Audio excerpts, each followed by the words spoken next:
Okay, we're going to start our second talk in the distributions room. I cannot assume anymore that all the persons are OpenSUSE users. I will do also a short project introduction so people that don't know YaST know a little bit what that means. So to start, this is our new logo. This is how you will find YaST in OpenSUSE since the 11.2 release. And some quick facts. YaST is right now the most complete configuration tool available in any distribution. It's consistent, it runs in 3 different UI modes. It is also a developing environment. You can write your own modules and plugins for it. And it's a really small core actually, it's less than 3 megabytes. And with this you can write modules that in basically any language, Perl, Ruby, Python, and our own language called YCP. So this is how YaST looks in the Qt mode. This is the network settings of OpenSUSE. With the same code, you can run it on the GTK. You get a gnome look. And with the same code, you can also get an curses UI, which means you can administer your server over SSH, for example. I have even seen a picture, it works in the cell phones using these SSH clients. The modules we provide with YaST are quite broad in what they can do. You can find modules for everything. Some modules are specific, for example, to SLES, like ISCSI, storage, fiber channel. But most of the OpenSUSE you will find most of the others, like user management. You can configure almost any kind of server or client, MTP, web service. And the value of YaST is not about touching the files or knowing the syntax of the configuration files, but it's actually integration. Like if you try to configure an Apache web server, and you don't need to know which packages you need to have installed, because YaST will ask you to install Apache if you don't have it installed. And after you have it configured, it will actually open the 80 port in the firewall. So all the integration between the modules is actually what the value of YaST is. In the last releases, we have invested a lot on making it nice looking, thanks to the Qt features of theming. We also simplified a lot the installation workflow to make the installation simpler, not asking so many questions like before. In some cases, just asking various questions in the same screen. We redid the UI of popular modules, like for example storage, which now looks much more professional, supporting cryptography, RAID, LVM. It did also support them before, but it was not. The UI was not thought for that. We also have.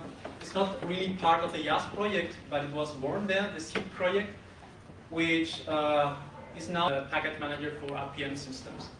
It provides a really fast solver.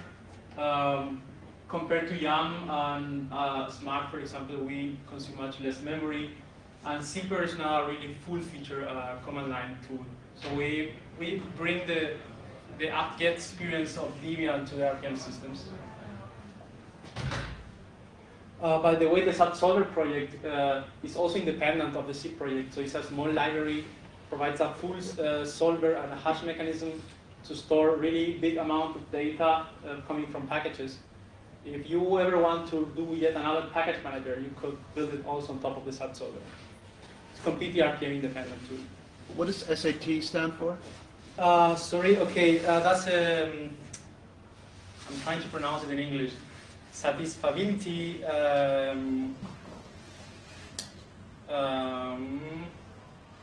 forgot the meaning, but it's Boolean equation. So you have an equation that has only Boolean variables, and you need to find the solution. Actually, SAT is satisfiability, as far as I know. Okay. So to quickly tell you where that's come from, what we do is we take the dependencies of all the packages and we turn that into a Boolean problem. So a requirement can be expressed as a combination of logic variables. And of course, nobody guarantees there is a solution, but the problem of SAT is really well known. So there are a lot of popular parsers, popular solvers. Our solver is based on MiniSat, which is also really popular. And the nice thing is that you can solve really complex upgrades, installations, and you get really nice results. And the code of the core of the solver is really simple because it's just code to solve the equation. It's not code if the package foo, blah, blah, blah. Mm-hmm. Our old solver was like that, and now we are 10 times smaller. And YaST also provides a complete toolchain inside the SUSE environment. I talked about SUSE environment. SUSE is a distribution that has a lot of value, but a lot of the value of SUSE is also around the tooling we have for distribution. One example is the build service, which no other distribution has, which is basically self-service package building. We now have SUSE Studio, which is self-service distribution building. And there are a lot of other tools. For example, if you want to build your own SUSE for your netbook and sell it, you have the YaST first boot, which allows you to configure the system on the first boot. If you want to deploy SUSE in your university in a really automatic way, you have all the Auto YaST framework, where you can create a CD or so network booting that will automatically install the distribution or asking minimal questions.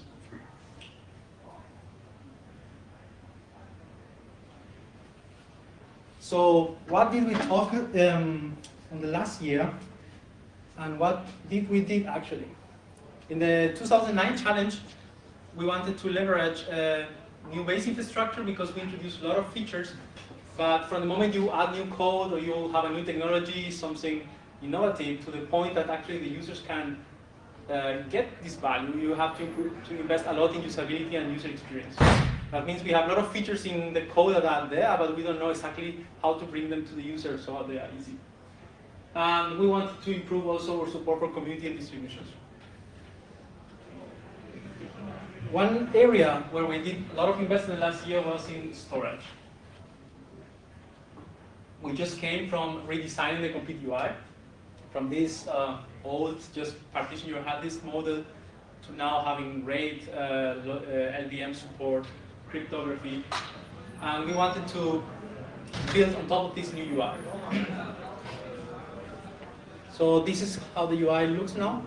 You can see you have like a tree kind of view where you see the hard disk. You can configure RAID on top of this hard disk. You can also see the LVM volumes, which files are encrypted. You have also NFS because you can install also over 2 NFS exports.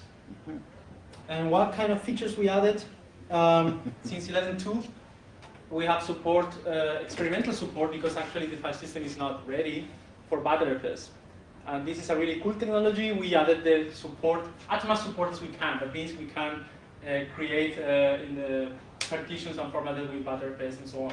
We'll start improving this as ButterFS matures and get into the distributions. If you don't know what ButterFS, the name Butter comes actually from Butter because it's a kind of flexible file system. You might have heard about ZFS from Solaris, which allows you to create volumes and do copy write snapshots and so on. So ButterFS, that's the same for Linux. It's developed by Oracle. And it's quite cool. I think they have done a lot of innovative things, and maybe a more clever implementation than the Solaris guy. So this will be coming, and we'll be ready for it. Also, we mentioned later why ButterFS may be interesting for you as an end user, but that's later in the challenge part. Also, in 11.2, you have the option to use X4. It's actually, I think, the default.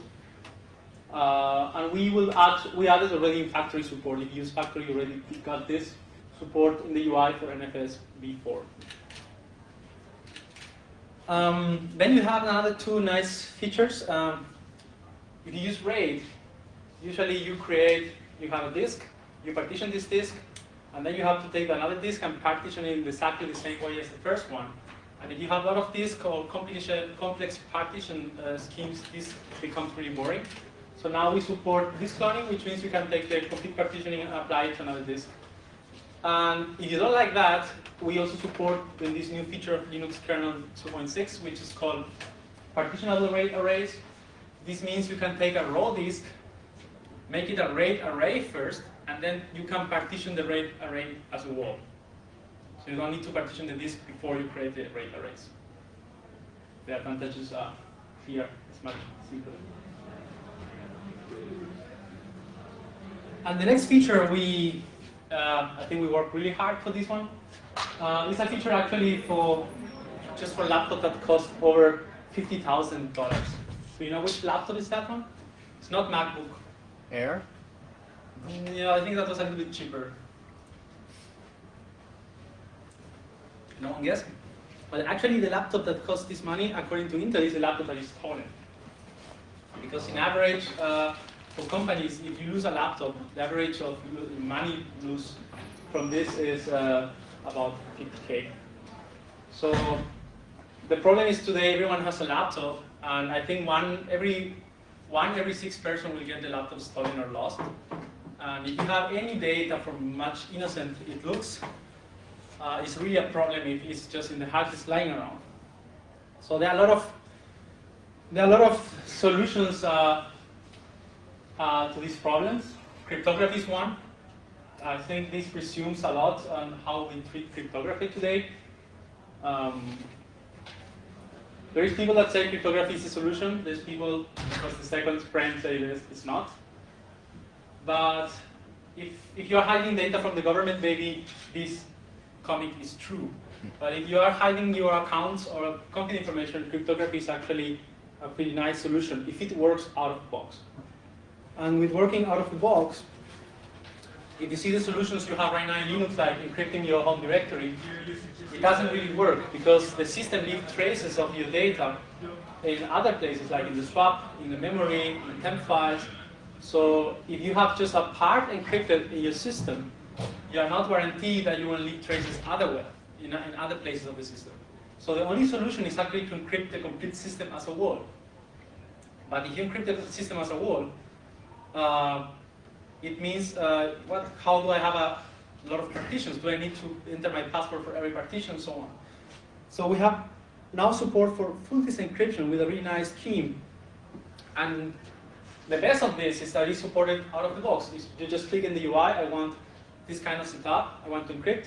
You enter your password, and YaST will build the boot partition and an encrypted partition using this mapper on top of your hard disk. And on top of this encrypted partition, you will build an LVM system. So the swap, the root, and any partition you want is an LVM.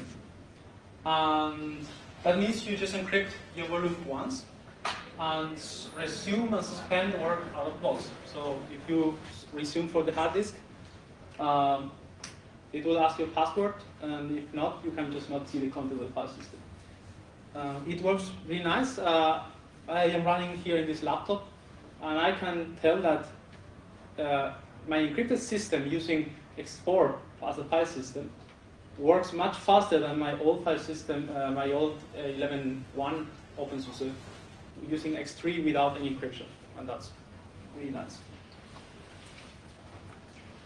And another part where we invested for 11.2 was the upgrade. There is a myth that Debian was the only distribution that could do an upgrade of the complete distribution and so on. And since 11.1, we support also this method.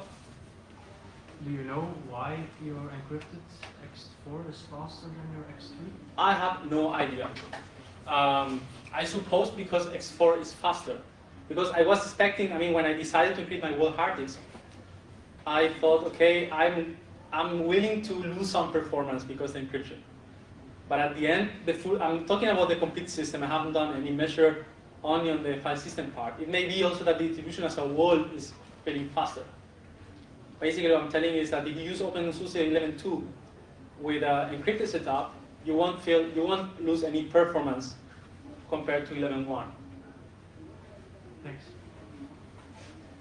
And the upgrade, what we wanted to support here was going from one distribution release to the next one as a supported way. That means having a wiki page that explains the most typical problems you can encounter, but it should just work out of the box. Here you can see the most common use case, 11.1, 11.2.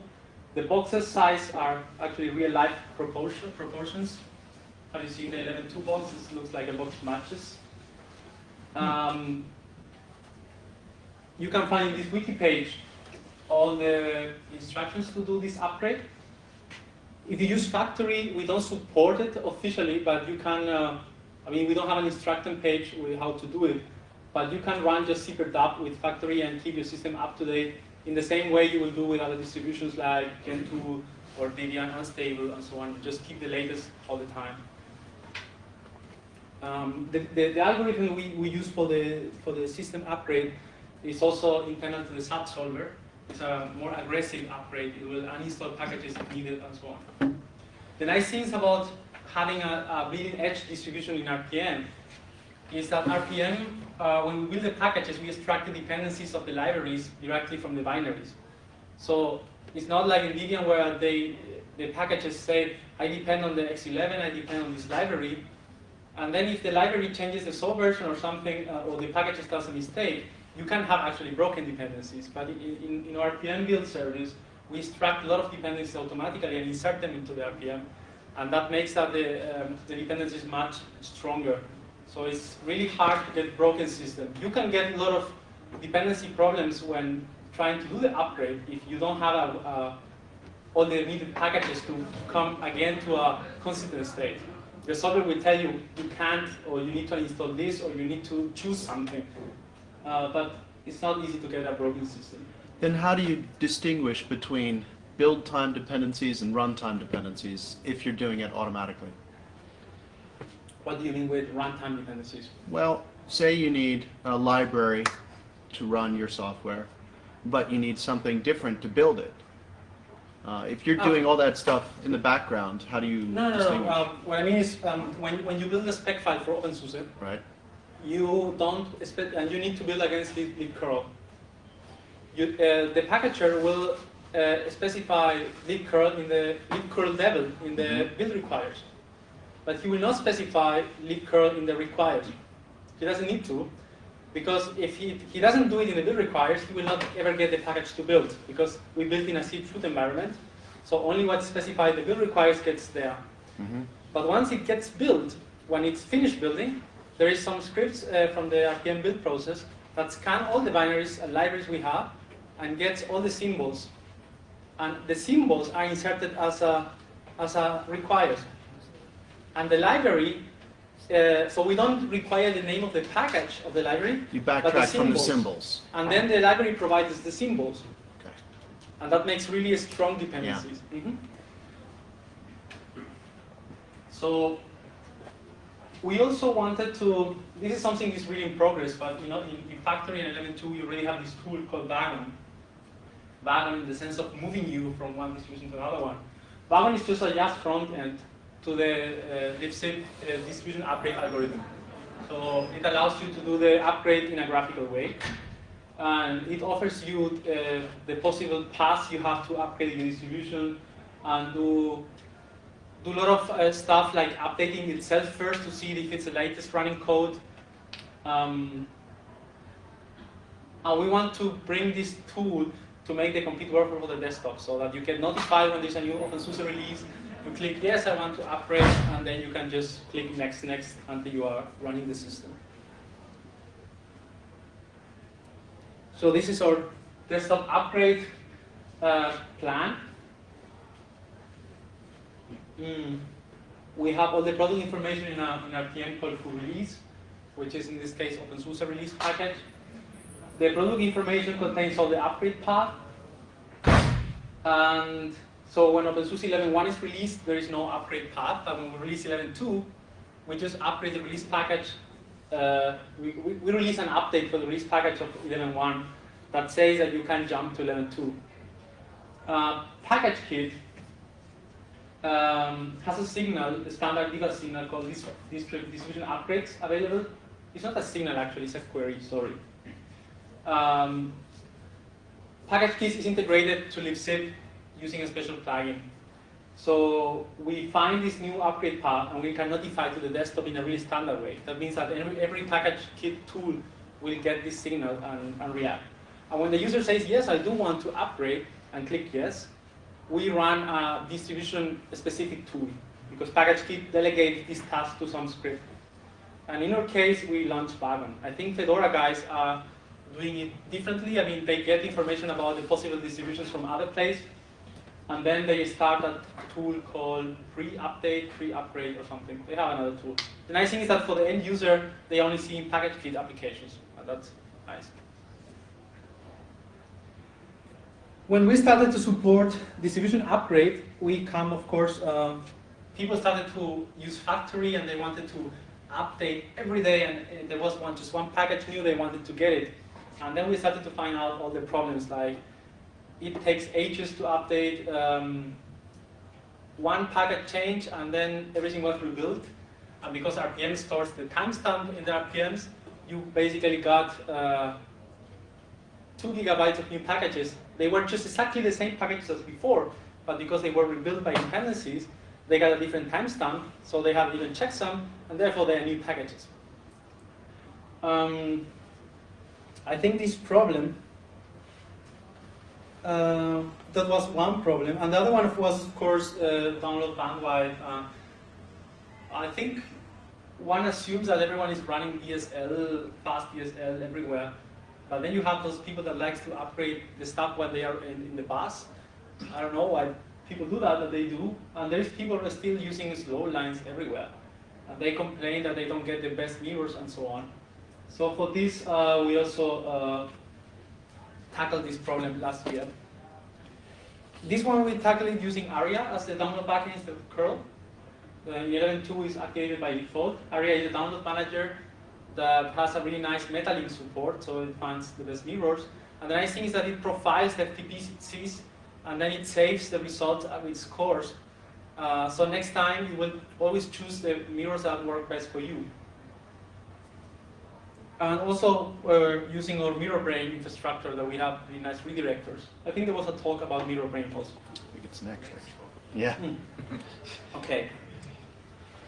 Sorry, Area 2, are you able to use that as a library, or do you fork a special? We fork it. Yeah, okay. We fork it. Everyone does. So. Yeah.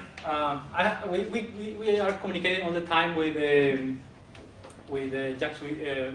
author, especially to add features. But not for 11.2 then. No. And actually, we have to talk with him to agree on the protocol and the command line options. It's tricky. But to be honest, I mean, I have best experience with all the tools we call from libcip is a library, and we fork processes. I have better results forking processes. Usually the API is much more stable than trying to follow libraries. I mean, with curl, for example, we have kind of locking issues, threading, and so on. We don't have to worry about that here. So we also introduced since last year a lot of features that were requested in our 8 features of OpenSUSE.org. The most interesting one is download control. Before, SUSE used to download one package, install it. Download one package, install it. Because we trust all the libcip dependency solver, so we install all the RPMs with -4s. Because we already know exactly the transaction we want to do that is consistent. The problem is that if you lost the network and you are in the middle of one transaction, you basically have a non-consistent system. So, but in installation, you actually do want to do that because you don't want to use this space because you are running on RAM, for example. So we introduced these 4 options to libcipconf. Download only means now you can download the packages. This feature was surprised me because a lot of people use actually libcip to download the packages to do a transaction, then copy these packages to a USB stick and deploy them somewhere else, like to other servers. Something never I thought that was used, but it was really popular. Then we have download in advance, which is the classical, basically downloading all the packages and then starting the transaction. For that you need, of course, hard disk, but it's the most safe case. And in our PackageKit backend, where we do the updating, we now use this option as a default, because we don't want people to get transactions interrupted in the middle when they are out of battery or they are suspending and so on. Then we have downloading tips, which means this is not implemented yet, but we have the option there, because this option is basically a subset, is a more particular case of this one. In downloading heaps, you download a bunch of RPMs that alone represent a consistent transaction. And then you continue with the next ones. But we don't have it implemented, so it will just work as the other one. But this is still valid. We will implement it for the next release. And download as needed is the classical behavior where we just need a package and we install it. And there the only thing download as needed do is that it tries to avoid CD hopping. So if you have two CDs and there are packages from one CD, we try to grab as many packages from one CD before jumping to the other one to avoid people having to switch CDs. And of course, we implemented this in zipper also. So you can alter the behavior directly in the command line, overriding what is in the zip.conf file. You can use any of those 4 options, or you can use download and pass the name of the mode you want to use. Also, there is some download control built in. You can alter, for example, how many concurrent connections you have to avoid floating servers. There is option to set the minimal download speed. This is for security reasons. I was also impressed about this report. There is a theoretical attack where an attacker can give you an update at so slow speed that it will take forever to cut this update, and therefore will leave your system vulnerable for a long time. Okay, it's theoretical, but you can now set minimal download speed before libzip actually drops the connection. And of course, you have the ARIA stats in the cache of libzip, so if you want to alter the ranking yourself to treat mirrors in a different way, you can also do it. So we have 2 topics resolved, and I think the only one that is left is trying to use Delta RPMs for factory updates. But we are not yet, we haven't done research exactly how much that we have. I think the experience now, after Kulo in factory implemented all these build compares, that a package is not pushed to the factory mirrors, it is exactly the same build as before, only the timestamp changed.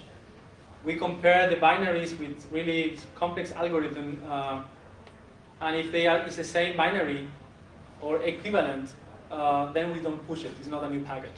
That made the updates in factory much smaller. So this is something is pending, but we are not sure if we will actually put it as a priority. And this might be interesting for a lot of people. There was a lot of people complaining that we didn't have support to installing multi-version kernels. That means having multiple versions of kernels installed at the same time, being able to update them. Now we have a switch in zip.conf that allows you to specify any kind of package you want to keep in multi-versions. For the kernel, it's a little bit more complicated. You have to put it as a provide. I don't want to go deep here in this talk about that, but that's mostly because of dependency with kernel modules, with drivers. But you can specify any package that can be installed in parallel in this line, and then you will get the UI to actually show, instead of a radio button, will show checkboxes. This was implemented for SLES, but we will ship it as an update for 11.2 because it's a really popular request. Then we have package notifications. Now, if you do an RPM yourself, you can drop a script, a message to display to the user into this directory called message steers. There is a standard directory called var adm zip messages, and you can configure now which program will actually display the message to the user. By default, we send the mails to root, but you can change it to do whatever you want with the messages. So, what have we done to integrate YaST with the rest of the world? This is our vision right now. We want to integrate the system instead using our recipe stuff. For that data center, we are trying to follow SIM. For the desktop, we are going with DBus. That means YaST is completely accessible now via DBus. Policy kit, package kit for software management. And for the appliances and all the world that SUSE Studio is bringing, we want to use the web. And why we want to use the web basically because everyone speaks the web. I think everyone in this room knows HTTP, but probably nobody knows YCP. So that's why in the WebYaST we are doing for appliances, we are implementing everything using a REST interface. So you can configure your system just with XML and HTTP. In the last FOSDEM, I actually show a prototype of WebYaST with this interface. And by now we are in a much better shape. This is how WebYaST looks right now. You have updates. You can set things like time, services. There you can see the status of your appliance using the Connect D statistic daemon. You can see the health of your system. You can administer users. We haven't really focused WebYaST in OpenSUSE yet. It's available, will be available in the repositories.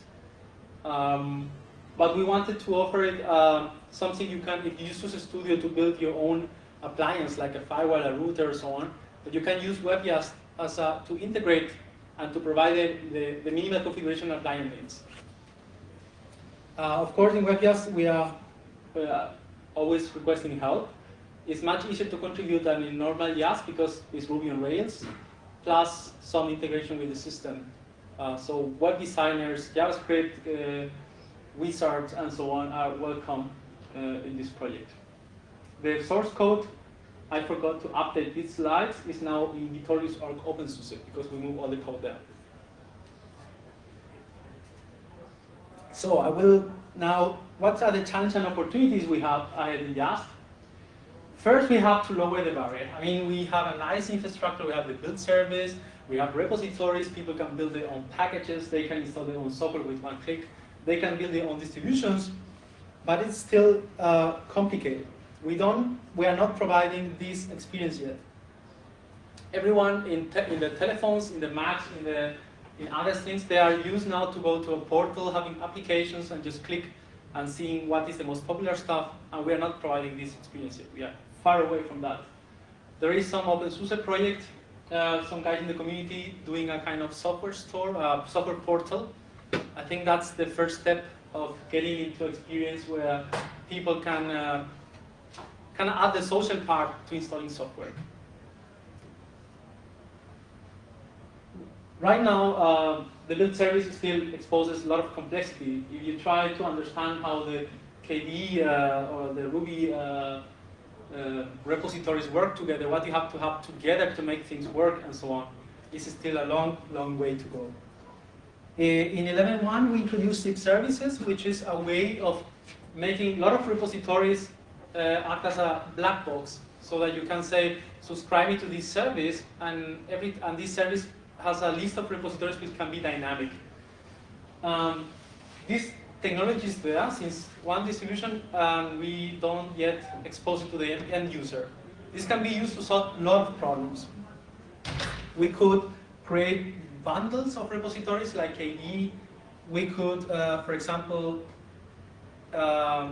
integrate Bugzilla. So if a guy is testing a bug, he just refreshes his services and he gets a special repository from the build service which has an update for the bug he's testing. Or you can just subscribe to the service of the most popular repositories. You refresh this service and then you get a completely different list next to it. Or you could store your repository list, your favorites, in the build service and just subscribe to your service in the build service. There's a lot of things that can be done here. And I guess the community can be much more involved. With respect to package history, we haven't done anything. So this is something we wanted to invest for in the last FOSDEM, and we haven't actually. It's not even in the much priorities. The most top both features are run and download and install in parallel, which is in our plan. We will try to do it for 11.3, and show unneeded packages or a way to clean up your system of packages that are not needed is also in our radar, something we are researching on. This is what we are also investing for the next release, rollbacks, which means allowing people to go back to where they were before, after you apply updates and so on. This is a topic, every RPM has, I think, tried rollback in the past. Conari has rollbacks. Everyone does it in a different way. PackageKit API also have rollbacks. but I think they removed it because they could not get it to work in as people expected to work. It's not a trivial problem anyway. So we are thinking about adding some kind of interface to libzip, expose it in YaST, in zipper, but we are not married yet with any strategy about how to do the rollbacks. So we will research doing them just with the package history, comparing what changed in the system. For example, if a package was installed because other package depend on it, we know that this package actually was not the user who actually wanted to install this package, it was just needed. So we could remove this package. But a package that was selected directly by the user, even if nobody depends on it, you cannot assume that you can just wipe it. Maybe we can research about dual system partitions like Google Chrome is using. That means having two system partitions, hard disk is cheap. Every time you will install packages, you just update the status of the second partition to the first one. And if something fails, like your kernel doesn't boot, you just switch the partitions again. You have, again, a working system. And we also have Btrfs snapshots. That's why I mentioned at the beginning of the talk. It's interesting because it provides a really cheap way to do a snapshot of the system and go back. Fedora, I think Yam is going with Btrfs. I'm not sure yet what's the best way, because implementing with Btrfs means you need to have a Btrfs file system. So we will see, but this is also in our top priorities. And that is, so thank you very much. So, anyone has questions or? Yes? Well, I would like to say, well, I have one advertisement and one question. So the advertisement concerns, there are 2 talks tomorrow about rollback, which are coming from our research project, the Makusi project, so you will see different aspects of the rollback question tomorrow. The second thing concerns my real question. That's, I would like to know a little bit more about how you're using the set solver to resolve dependency problems between packages. Because this is also something we have been doing in research projects since a long time. And so to make it concrete, if you want to, if you have a request to install something, there are a lot of different solutions that are possible. And you could use different strategies to make a difference to find the best solution. Like you could ask for the installation of the least number of new packages, or a minimal installation size, or you could try to prefer certain packages and to give disadvantage to other packages, or to remove the least number of packages, things of that nature. Do you have a fixed strategy that you employ in order to find the best solution, or do you have a notion of the best solution? Yes and no. The subsolver API has hooks called policies, where you can score the different solutions as you want. For our package management system, we do have fixed policies, like changing architecture, for example, is something we don't want to do, changing the architecture of a package. If there is a solution that means changing the architecture of a package, then... What do you mean by the changing the architecture of the package? Like switching from 64-bit to 32 bits. Okay. If we do zipper upgrade, not the disk upgrade, but upgrade, we don't want solutions that implies removing packages. So all these things are policies, and the subsolver includes a lot of policies you can use. Mm-hmm. But if you use the subsolver as a library, you can always plug the code, so you can plug your own policies there and implement different strategies. But the default works pretty what you expect, I think. Mm-hmm. I mean, what OpenSUSE gives experience right now. But we have a policy API, yes. Policy API, sorry. With the talks, yes, I saw the talks in the, I actually wanted to go to that talks only, mainly, the rollbacks ones. But my flight is at 3 p.m. tomorrow, and I think all interesting talks are later. So I think the first talk by John is tomorrow morning at 10 o'clock, because okay, that one probably will be there. But yes. I think Jeff's talk is later. Mm-hmm. Okay. Good. If you want then to discuss more about the subsolver, so on, we can run it later. Hmm? Any other question?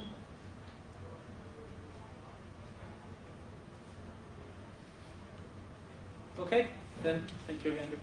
Thank you very much.